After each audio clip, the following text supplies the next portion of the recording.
Alors quelqu'un que je suis mais vraiment, et je vous le dis sincèrement, très très content de rencontrer. Ça a été difficile d'ailleurs parce que je vous cours après quasiment depuis 2 jours. Vous êtes très très sollicité par vos lecteurs et admirateurs nombreux. Frédéric Volo, bonjour.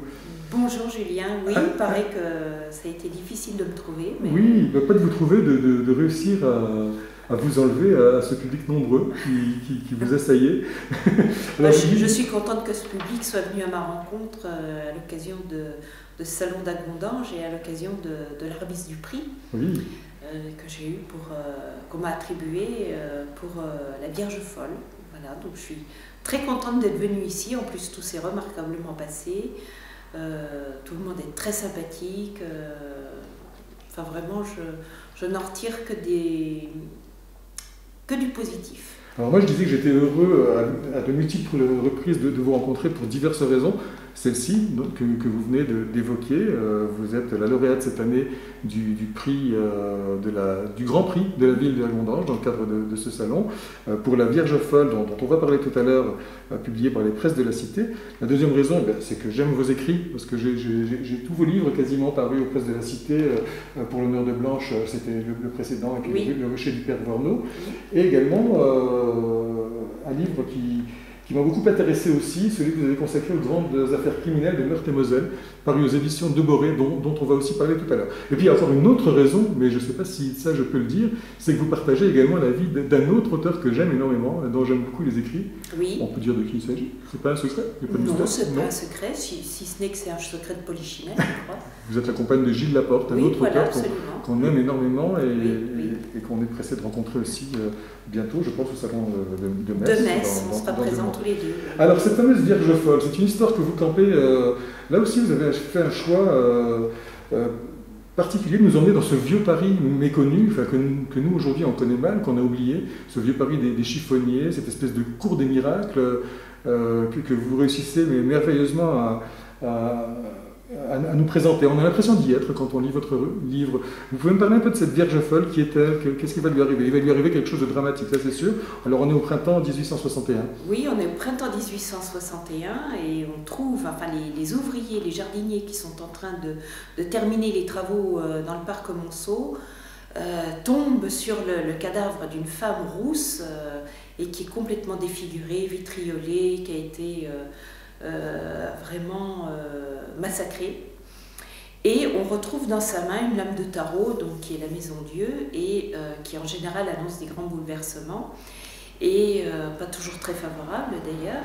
Et en plus un mot qui laisse à penser qu'un attentat se prépare contre l'empereur Napoléon III. Alors, bon, si ça avait été simplement cette femme qu'on retrouve sans rien, bon, elle aurait été à la morgue, on l'aurait présentée en vitrine pour voir si quelqu'un l'a retrouvée, puis après c'était classé.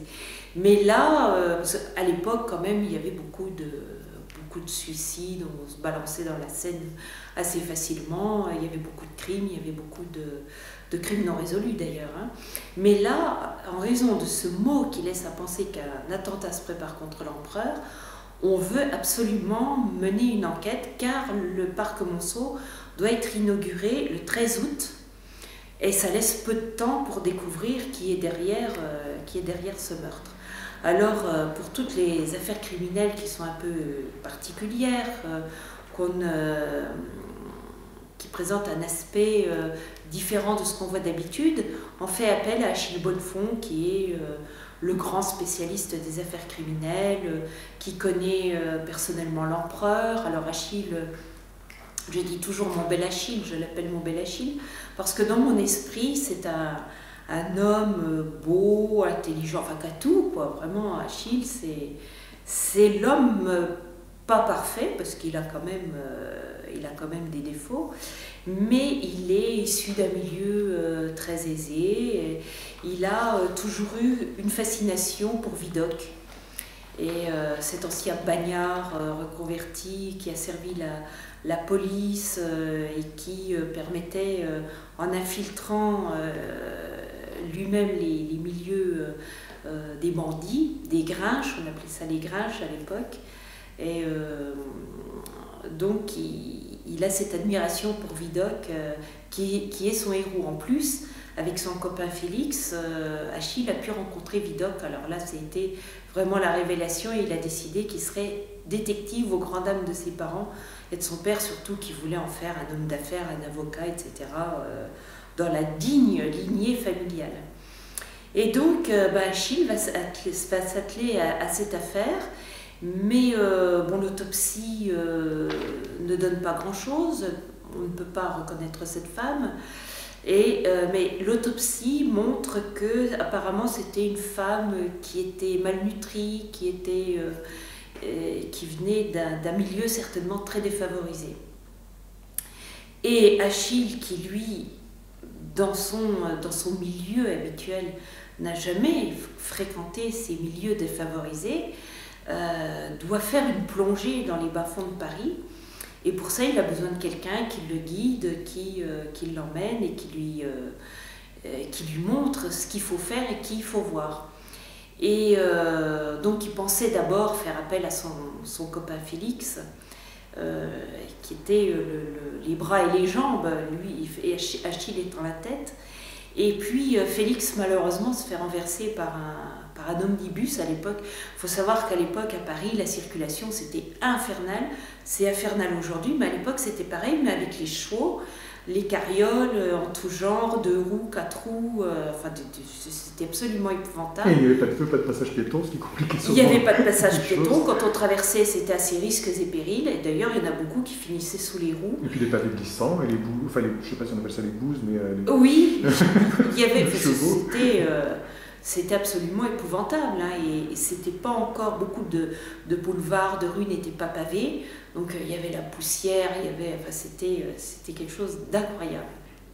Donc Félix se fait renverser par un omnibus, donc il est immobilisé, Félix n'est plus disponible, donc Achille n'a plus qu'un recours, il va suivre le conseil de Félix, et il aura recours au service d'un dénommé Baise-la-Mort, qui est un ancien grinche, un ancien voleur, reconverti en chiffonnier.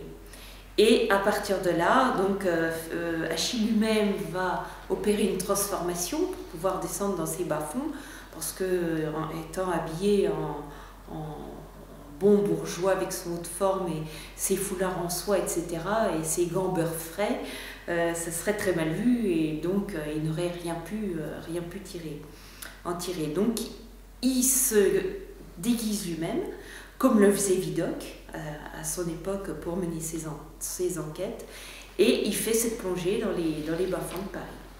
Et est-ce que c'est parce que vous avez eu donc j'imagine l'occasion d'étudier très en détail des affaires criminelles qui vont de la période de 1895 à peu près aux années 60 pour cet ouvrage que j'évoquais tout à l'heure, Les grandes affaires criminelles de Meurthe-et-Moselle chez Deboré. Est-ce que c'est parce que vous avez justement étudié des affaires de cette époque-là précisément que vous avez eu l'envie de situer l'action de ce roman, La Vierge folle, au milieu du 19e siècle? Non, alors non, c'est parce que j'adore le Second Empire. Vraiment, c'est une période pour moi que je trouve extrêmement importante, mais malheureusement qui est inconnue aujourd'hui. On parle rarement du Second Empire, alors que c'est une période où la France a explosé, quoi. Vraiment, au niveau industriel, au niveau scientifique, il y a eu beaucoup de découvertes, beaucoup de voyages, il y avait une émulsion extraordinaire, et on a fait beaucoup de découvertes à cette époque-là. Et il ne faut pas oublier que le Paris d'aujourd'hui, c'est à cette époque qu'il s'est construit grâce au baron Haussmann, qui a eu le feu vert de Napoléon III, et il lui a donné les moyens de transformer Paris en aussi peu de temps, et faire le Paris qu'on connaît aujourd'hui en aussi peu d'années, c'était quand même un véritable exploit. Alors c'est une période que j'aime beaucoup, en plus. Pour moi, Paris, c'est une ville emblématique, qui a une histoire extraordinaire, et donc j'ai voulu m'intéresser vraiment à cette ville et à cette époque particulière des grands travaux du baron Haussmann qui ont tellement changé les choses. Puis cette époque, c'est le Paris le plus mystérieux aussi, peut-être avec justement ces bas-fonds oui. Alors, qui aujourd'hui encore nous font... Oui, il y avait d'un côté la haute société dont fait partie Achille, dont il est issu, qui vivait dans une opulence, une richesse, enfin j'allais dire abominable, extravagante, quoi. C'était vraiment... les femmes croulaient sous les pierres,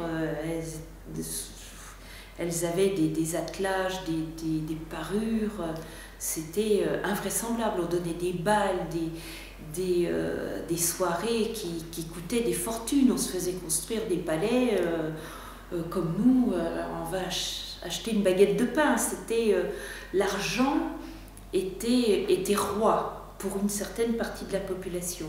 Et puis de l'autre, il y avait tous ces miséreux, ces petits, la France d'en bas, mais vraiment de très très bas. Et c'était deux classes qui s'ignoraient complètement. En fait, il y avait les chiffonniers qui eux, travaillaient la nuit, et quand les bourgeois sortaient le jour, les chiffonniers avaient terminé. Donc on ne se croisait pas, on ne se voyait pas, on s'ignorait complètement. Et j'ai voulu mettre en parallèle ces deux mondes, à la fois de la richesse et de la condition des femmes aussi, les lorettes, les courtisanes, etc. Enfin, la difficile condition des femmes de l'époque. Et puis ces pauvres gens qui grattaient les ordures pour s'en sortir et qui vivaient dans des conditions absolument épouvantables, dans des cités de chiffonniers. Alors des cités qui ont permis la fortune de certains, ceux qui bâtissaient ces cités de chiffonniers, comme la fameuse femme en culotte qui a réellement existé, hein, c'est pas une invention, qui s'appelait Sophie Foucault de son vrai nom. Et son histoire à elle, c'est tout un roman, elle aussi, hein, mais bon, elle a fait fortune grâce aux cités de chiffonniers, et qu'elle tenait d'une main de maître. On l'appelait la femme en culotte parce qu'effectivement elle s'habillait comme un homme, et elle n'hésitait pas à castagner quand il y avait besoin pour récupérer ses loyers, hein. C'était quelque chose. Et donc Achille va découvrir tout ce monde souterrain, cette boue, ces cloaques, et ces gens qui ont leur cabaret, qui ont leur restaurant, le café des pieds humides. Là, c'est pas non plus une invention, hein. Tout est vrai dans ce livre. Oui, c'est une vraie vie en parallèle. Voilà, c'est une vraie vie en parallèle, un monde en parallèle, avec des personnages complètement atypiques et qui survivaient. Et ce monde des chiffonniers est passionnant parce que, bon, aujourd'hui, évidemment, on a les poubelles qui passent, donc ça nous paraît normal, mais à l'époque, les nettoyeurs de la ville, c'était les chiffonniers qui, avec leur bâton, leur hotte sur le dos, triaient, enfin amassaient les ordures, et ensuite allaient les trier dans les cités. On vidait les hottes, et alors tout était séparé. On faisait des petits paquets de cheveux. C'était très précieux, les cheveux, parce que ça permettait de faire des perruques. On récupérait les os. Là, les os, c'était très précieux aussi. Les petits bouts de verre, les bouteilles, enfin tout, absolument tout. Le papier, ça c'était important. Tout était récupéré. Donc le tri, à l'époque, on connaissait. Hein, ils faisaient déjà le tri. C'était vraiment... c'est un monde vraiment incroyable qui a disparu, effectivement, quand on a mis en place des régies de ramassage, de collecte des ordures, et peu à peu les chiffonniers ont disparu du paysage. Alors dans la main de la victime de ce roman, La Vierge folle, une lame de tarot. Est-ce que c'est une simple coïncidence qu'il s'agisse de la Maison de Dieu, sachant que vous avez publié également un recueil de nouvelles il y a quelques années qui s'intitulait Rue Maison de Dieu? Oui, alors c'est une carte qui a vraiment une symbolique particulière. La Maison de Dieu, c'est quand votre vie bascule complètement. Mais bascule souvent d'une manière qui n'est pas favorable. C'est vraiment le tremblement de terre dans l'existence. Alors effectivement, les nouvelles rue Maison-Dieu, c'était assez particulier, parce que là, c'était des nouvelles où effectivement la vie de gens basculait assez brutalement. Et là, dans ce roman, dans La Vierge folle, on retrouve la Maison-Dieu, mais on comprendra plus tard que cette carte annonçait effectivement la fin tragique de cette femme et que l'assassin a voulu mettre dans sa main cette carte pour notifier que vraiment elle méritait son destin. Elle a basculé. Évidemment, je peux pas dire pourquoi, mais c'était comme une humiliation supplémentaire dans sa mort. Voilà, elle a été humiliée jusque dans sa mort. Et la Maison-Dieu, c'était en fait la conséquence des actes qu'elle a commis. Alors je ne sais pas si c'est dû à votre style ou à la qualité de ce que vous écrivez, à l'intérêt que peuvent avoir les histoires que vous nous contez, mais on a l'impression que vous avez toujours été là dans le monde de la littérature, alors que finalement ça fait 9 ans que vous écrivez. Oui. Seulement. Et comment est-ce qu'on devient écrivain après le parcours qui a été le vôtre, puisque on peut rappeler que vous avez fait des études de droit international, d'économie internationale, vous avez ensuite travaillé quelque temps dans le cabinet d'un sénateur-maire célèbre, pour ne pas le nommer, à Messin, oui, oui. Comment devient-on écrivain après ce parcours-là? En fait, j'ai toujours aimé écrire quand j'étais gamine, j'adorais les rédactions, donc ça c'était, j'aimais bien. Et puis par la suite, j'aimais bien écrire des petites histoires, enfin bon, jamais j'aurais imaginé en faire un livre. Alors progressivement, quand j'ai travaillé pour Jean-Marie Roche, j'écrivais des discours, j'écrivais certaines choses, etc. Et j'ai toujours aimé faire ce genre de choses. Et puis un jour, je me suis dit, tiens, pourquoi pas écrire pour moi finalement, parce que moi, écrire pour les autres, c'est bien. Mais rien ne vaut l'écriture pour soi. Alors, là, j'ai tout quitté dans les années 2000. Et puis, je me suis mise à mon compte, j'ai créé ma petite entreprise de prestations d'écriture, entre guillemets, puisque je travaille pour des maisons d'édition, des universités, des grandes écoles, où je corrige, je réécris des thèses, des travaux de recherche, etc., qui me plaît beaucoup. Et à côté, donc, j'ai décidé de me mettre à écrire des histoires, parce que je pense que j'ai toujours eu un côté un peu fantasque et une imagination quand même assez fertile. Surtout dans ma jeune adolescence. J'ai été très très marquée par le film Laurence d'Arabie qui a marqué mon adolescence. Alors à l'époque je devais avoir 13 ou 14 ans. Il a fallu absolument que maman m'achète le livre Les 7 piliers de la sagesse de Laurence d'Arabie. Et à partir de ce moment-là, j'avais créé un monde autour de moi qui tournait autour de ça, quoi. Alors déjà, je me faisais pas mal de films dans la tête, et au lieu de faire du cinéma,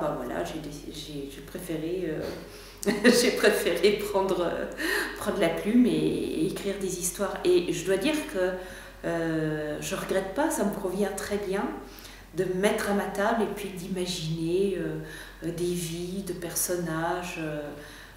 Ça me permet de m'évader, ça me permet d'avoir plusieurs vies en une, ça me permet de vivre à d'autres époques, ça me permet de créer des personnages avec lesquels je partage beaucoup de choses, et puis des personnages qui me font rire, qui me font pleurer, d'autres qui me contrarient aussi, mais c'est pas comme dans la vie réelle, quoi. Voilà, c'est pas comme si j'avais un travail autre. Et ça me donne une grande liberté aussi dans mon travail, moi qui n'ai jamais supporté les horaires. Là, ça me permet de travailler quand j'ai envie. Alors attention, c'est quand même beaucoup de rigueur, tous les jours, c'est du travail au bureau, mais disons que je peux commencer à tel moment dans la journée et puis finir très tard dans la nuit. Et est-ce que le fait d'être la compagne d'un écrivain connu et reconnu a pu être un catalyseur ? Justement, oui, parce qu'il m'a toujours encouragée. Il m'a dit, tu sais écrire, alors lance-toi. je suis sûre que tu peux aller jusqu'au bout d'un livre. Et au départ, bon, j'avais pas encore cette notion d'écrire un roman. C'est pour ça que j'ai commencé par le livre pour enfants, parce que j'ai écrit une histoire pour enfants qui s'appelle Lulu, elle vend des tempêtes. Et puis ensuite, donc les nouvelles. Voilà, j'ai progressé avec les nouvelles et ça me semblait plus facile d'écrire des nouvelles parce que c'est plus court. Et puis, donc ensuite, je me suis mise aux affaires criminelles et aux mystères de Meurthe-et-Moselle. Voilà, cette expérience justement, j'allais vous poser la question, comment est-ce que vous en êtes venu à cette collaboration avec Deboré? Parce que je précise que les grandes affaires criminelles, c'est toute une série d'affaires criminelles sur le plan national. Chaque département a son ouvrage. Là, en l'occurrence, il s'agit de Meurthe-et-Moselle. Étonnant d'ailleurs, puisque vous habitez dans les Vosges. Non, j'habite en Meurthe-et-Moselle. Vous habitez à Meurthe-et-Moselle? Oui, j'habite en Meurthe-et-moselle, c'est pour ça. Vous êtes originaire de Vittel. Et vous habitez à Meurthe-et-Moselle. Voilà. On saura tout de vous avant la fin. Alors, comment s'est passée cette collaboration? C'est Deboré qui fait appel à des... Oui, c'est-à-dire que j'ai trouvé une annonce sur un site spécialisé. J'ai vu qu'il cherchait un auteur pour les affaires criminelles de Meurthe-et-Moselle. Habitant en Meurthe-et-Moselle, évidemment, je me suis dit, c'est pour moi. Donc, je les ai contactés et pour montrer ce que je savais faire, j'ai envoyé une de mes nouvelles qui s'appelle « À chacun son tour ». Donc, c'est une histoire de petits cochons qui se vengent du fermier d'une manière assez, pas très agréable du tout pour le fermier, mais enfin bon, il l'a mérité. Donc, voilà, et ça leur a plu. Ça a plu au directeur de collection et il m'a dit c'est d'accord, donc voilà comment je suis entrée chez Deboré et comment j'ai écrit ce livre qui m'a passionnée d'ailleurs parce que j'ai appris beaucoup de choses en même temps et j'aime beaucoup me pencher sur ces affaires criminelles qui nous renvoient à nous-mêmes et à ce côté sombre qu'on a tous. Hein, on a ce côté voilà, en société, ce côté social, mais on a tous une part d'ombre en nous et on peut tous basculer du jour au lendemain et devenir des criminels aussi. Pas forcément un criminel en série, mais ça peut être un coup de folie, ça peut être à cause d'un voisin irascible.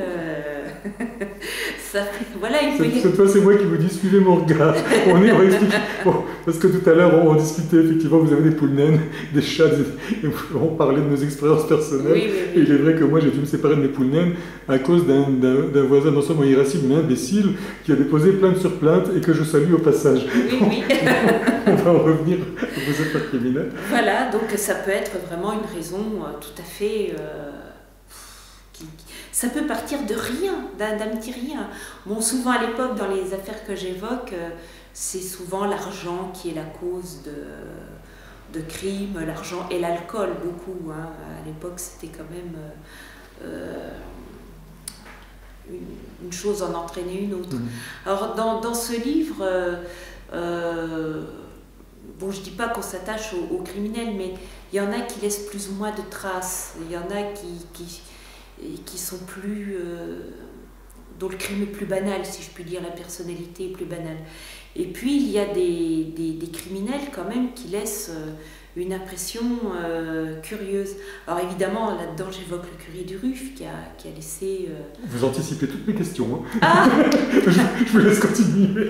Alors, il y a le curé du Ruf, évidemment, qui a traumatisé la France entière, hein, je crois bien, parce que... avec ce qu'il a fait, c'était absolument épouvantable et de la part d'un curé. On peut rappeler les faits. Le curé du Ruf, on va en parler bientôt dans le cadre d'un café littéraire avec quelqu'un qui a écrit un livre spécifiquement consacré à cette histoire, parce que j'ai l'impression qu'il y a encore aujourd'hui, 60 ans après à peu près, une chape de plomb autour de cette histoire. Uruf, c'est pas très loin d'ici, hein, c'est à côté de Toul. Ce fameux curé d'Uruf, c'est quelqu'un qui a priori n'aurait jamais dû devenir curé. Il n'était pas du tout, il n'avait pas vraiment la foi, pas la vocation. Il s'est retrouvé curé parce qu'à l'époque, il était de bon ton dans certaines familles d'avoir un enfant curé. Exactement. Donc il est devenu curé. Dans les faits, il a été davantage, je dirais, animateur, voire autre chose que curé. Il a un petit peu séduit, on l'apprendra plus tard, toutes les jeunes filles du village, et pas seulement les jeunes d'ailleurs, quelques vieilles femmes aussi. Et puis il est allé au bout de l'abomination, chose aggravante étant le fait qu'il était curé, en assassinant l'une de ses jeunes maîtresses, âgée mineure à l'époque, mais je crois qu'elle était âgée d'une vingtaine d'années. Oui, c'est une époque où on était majeur à 21 ans. Donc une jeune fille qui portait son enfant. C'était la deuxième déjà, il avait fait avorter une première jeune fille quelques années plus tôt. Et sans doute d'autres encore. Peut-être encore d'autres, on n'a jamais su le faire dans l'histoire. Et cette jeune fille donc ne souhaitait pas avorter, elle ne voulait pas, elle voulait absolument garder cet enfant, tout en préservant le secret du curé, mais lui avait peur qu'on le reconnaisse, qu'on puisse le dénoncer au travers d'une ressemblance avec cet enfant. Donc il a assassiné cette jeune fille, il l'a éventrée, c'est même encore aujourd'hui difficile d'en parler. Et il a quand même donné sa sacrement ou l'extrême onction, je ne sais plus comment on dit, au bébé, et ensuite il a percé le corps du bébé de je ne sais plus combien de couteaux. Et il l'a défiguré. Il l'a défiguré. Pour effectivement qu'on ne trouve aucune ressemblance avec lui. Et il a échappé malgré tout à la peine de mort. Il a échappé à la peine de mort. Alors après son crime, il a quand même, il est revenu au village. Il a participé aux recherches. Oui, bien sûr. Les parents de la jeune fille ont quand même lui ont fourni de l'essence. Et il était odieux en plus. Ah oui, puis sûr de lui. Oui, sûr de lui et odieux quand il a appris que la jeune fille, quand les parents lui ont cru lui apprendre que la jeune fille était enceinte, et il l'a critiqué en disant que c'était une fille de mauvaise vie, etc. Exactement. Alors qu'il savait très bien qu'il en était le père de cet enfant. Il a été sûr de lui tout le temps, même au cours du procès. Et évidemment, l'Église a pris parti pour lui. Et donc, c'était la faute de cette pauvre fille. Bien évidemment qu'il avait séduit. Voilà, donc c'était elle la fautive, et lui n'était qu'une pauvre victime finalement. Donc, et on ne condamnait pas à mort un curé, donc on l'a condamné à la prison. Bon, il a fait son temps légal, si je puis dire, donc il a fait ses 22... Il a été libéré une dizaine d'années, je crois, à peu près, peut-être. Oui, il y a peu de temps, en fait. Il a terminé sa vie, pas dans la clandestinité totalement, mais il est parti, je ne sais plus maintenant, la fin de l'histoire, dans un... Eh bien, au départ, il était entré dans un monastère, et puis il en est ressorti, et il s'est marié. Ah, il s'est marié. Et il est mort tranquillement. Bon, espérons qu'il n'ait pas eu de descendance. Je n'ai pas eu vent d'une descendance, mais bon, je ne sais pas si le paradis ou l'enfer existe, mais j'espère quand même qu'il y a quelque chose où il expie tout ce qu'il a fait, parce que là, vraiment, c'était... Il n'a jamais montré l'ombre d'un remords. Voilà. Vous avez titré cette histoire, le diable s'habille en curé. Oui, on pourrait penser. Le diable s'habille en Prada, mais c'était très bien choisi. Très bien choisi. On pourrait des fois penser que le mal s'incarne aussi dans un homme de Dieu pour que ça soit pire encore, pour que l'acte ait encore un impact pire que si ça avait été un homme civil. Un homme normal. Alors je voulais vous demander, quand je disais que vous anticipiez toutes mes questions, je voulais vous demander tout à l'heure laquelle des 20 histoires que vous nous rapportez dans cet ouvrage, Les grandes affaires criminelles de Meurthe et Moselle chez Deboré, affaire qui commence pour la première en 1885 et on va aller jusqu'en 69 pour la dernière histoire. J'allais vous demander laquelle de ces histoires vous avez le plus intéressé ou touché ou, oui, alors celle de... C'était pas le curé de Ruff alors pour le coup. Non, c'était celle de Doga. C'était dans les années 1880. Là, j'ai plus trop. C'est dans les premières histoires. C'est pas la première, c'est peut-être la deuxième ou la troisième. Confession de l'homme à la pèlerine. Voilà, c'est ça, Jean Doga. En 1889. Voilà, 1889. Demandez-moi quand vous ne savez pas. Hein. Oui. Ça fait quand même quelques années, donc il faudrait que je révise. Oui, j'ai le livre en main. Et donc, Jean Doga, c'est l'homme à la pèlerine. Alors, c'est pareil, c'est une histoire assez incroyable d'un homme qui avait tout pour réussir une carrière militaire. Déjà au départ, c'était un très très bon militaire. Et puis, bon, je vais assez vite pour résumer son histoire.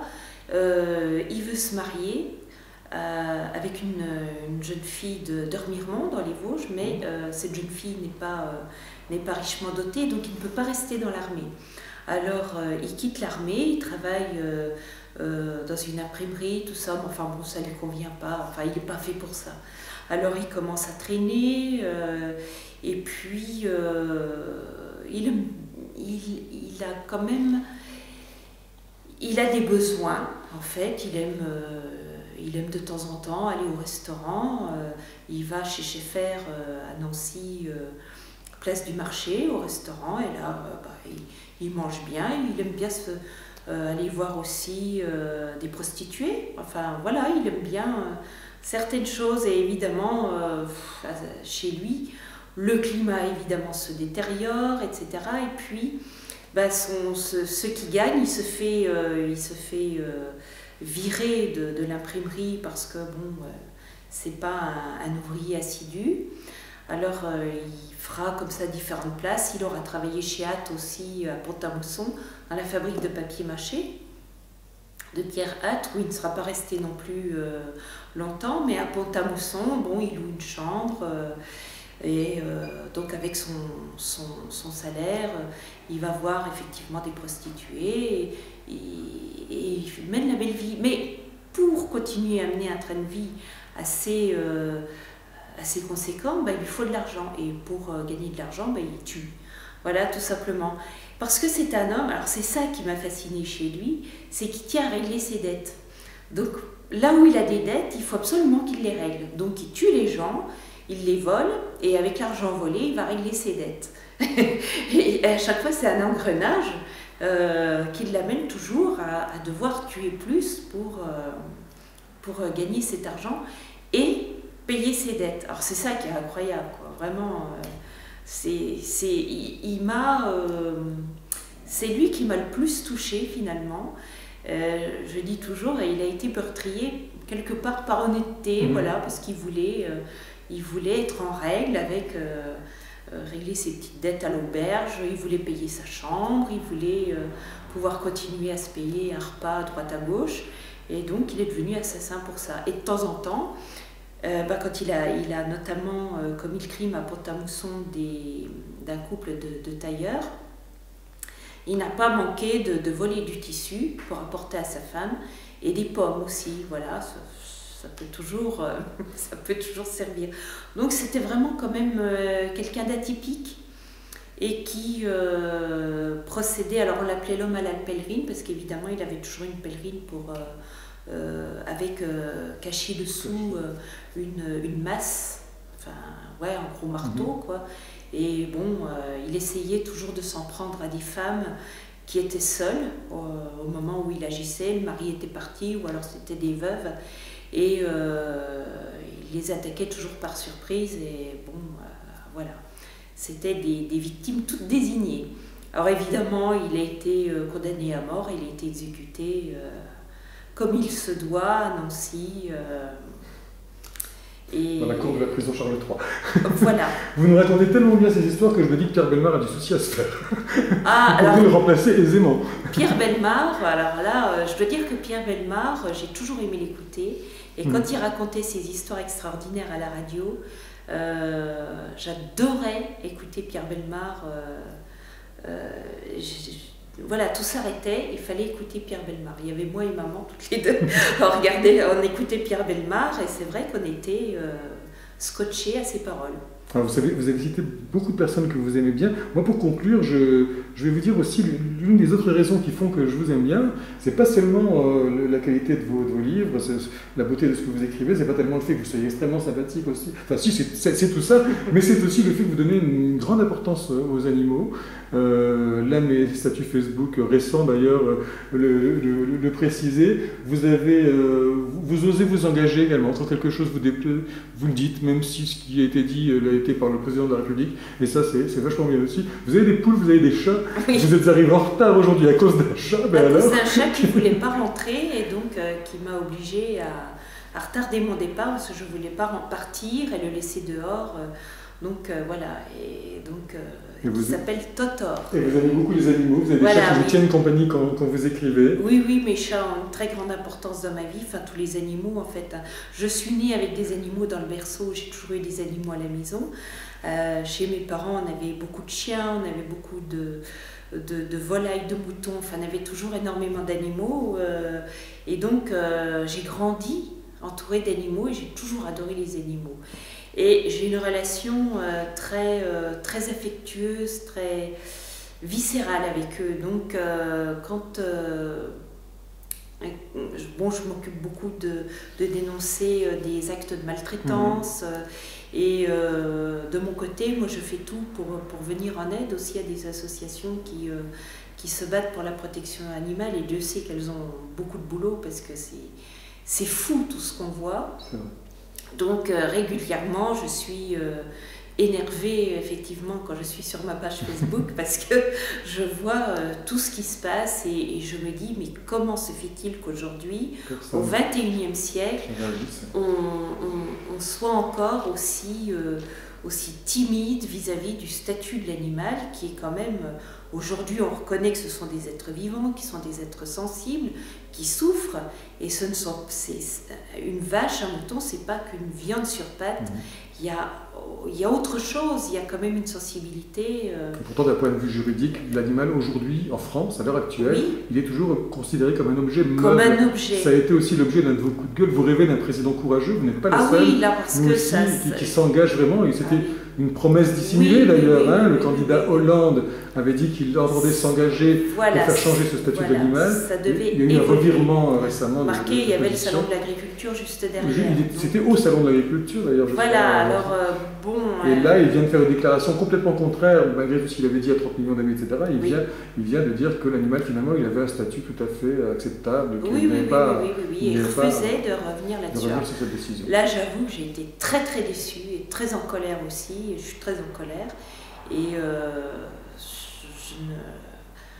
je dis, ne baissons pas les bras, mais il y a souvent de quoi être quand même déçu et aigri et vraiment très très en colère quand on voit ce qu'on voit, quand on entend ce qu'on entend.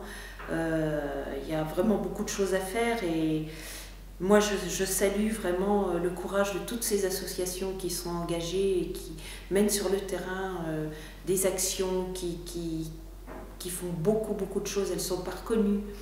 Elles ne sont pas soutenues la plupart du temps parce que c'est pas noble de s'occuper des animaux et on est taxé de sensiblerie.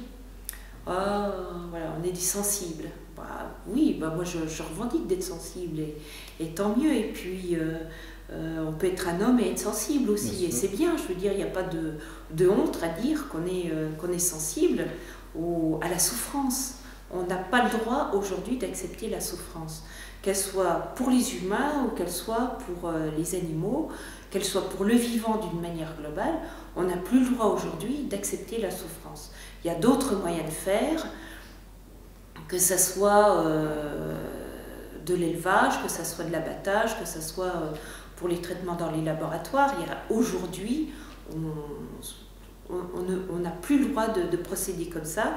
Alors évidemment, derrière tout ça, il y a des enjeux économiques colossaux, financiers, etc. Mais la vie, c'est ce qu'il y a de plus précieux, c'est ce qu'il y a de plus beau.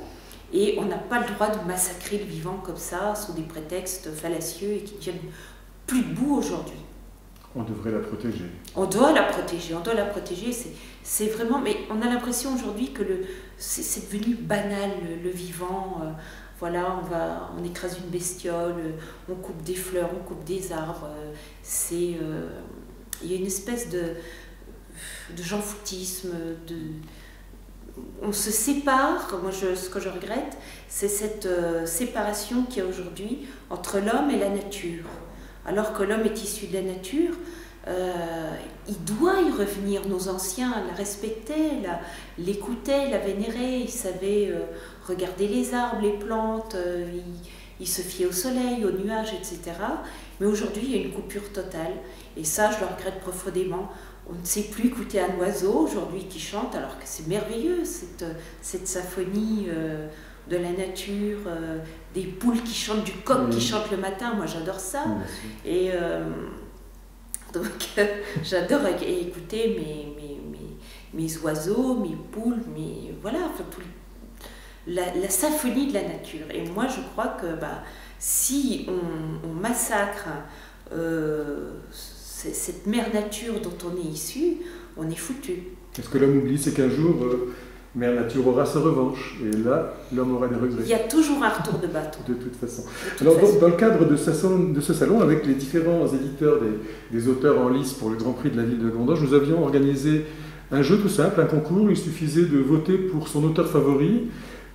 Coralie et Florian Lavigne de Toul avaient voté pour vous, pour votre livre la Vierge folle. Choix judicieux. Choix judicieux, je vous le confirme ô combien. Oui. Et donc le vainqueur, il était entendu avec les différents éditeurs que le vainqueur gagnerait l'ouvrage en question, dédicacé par son auteur. Donc je rappelle le nom des gagnants, Coralie et Florian, qui habitent Toul. Je rappelle également les différents ouvrages que nous avons évoqués aujourd'hui, les grandes affaires criminelles de Meurthe-et-Moselle. Il y a également un autre ouvrage que je n'ai pas, qui s'intitule, je crois, Les mystères de Meurthe-et-Moselle. Oui, c'est ça. Tous les deux parus aux éditions de Boré.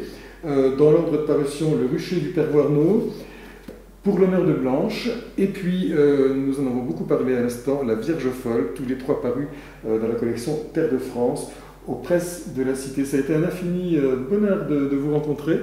J'ai attendu longtemps, mais ça valait la peine. Merci beaucoup. Plaisir partagé. Écoutez, je vous souhaite un bon retour et puis occupez-vous bien de vos poules, de vos chats et la lutte continue. J'ai envie de vous dire que la lutte continue pour les droits des animaux. Plus jamais, et puis je constate que vous portez également une petite épinglette qui est également un autre symbole. Il s'agit cette fois de défendre des jeunes qui sont en rupture familiale, qui sont jetés à la rue par les parents, par leurs parents. Cette épinglette qui symbolise l'association Le Refuge et dont je vous remercie aussi que je vous remercie aussi de bien vouloir représenter en arborant cette épinglette. C'est avec grand plaisir. Merci à vous. Merci Julien.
On m'a kidnappé, on m'a séquestré, je me suis pris des bombes lacrymogènes. Il m'a pris par le cou, il m'a mis dehors, il neigeait.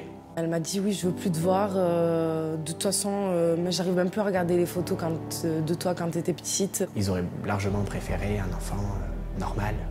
C'est pas parce que je suis homosexuel que j'ai fait quelque chose de mal. Enfin voilà, en gros, c'était comme si j'étais presque morte pour elle. C'était comme si j'existais pas en fait. Voilà. Le refuge est là pour offrir un hébergement temporaire et une aide psychologique à tous ces jeunes rejetés par leurs parents. Pour les accompagner, le refuge a besoin de vous. Avançons ensemble. Aidez-nous à les aider.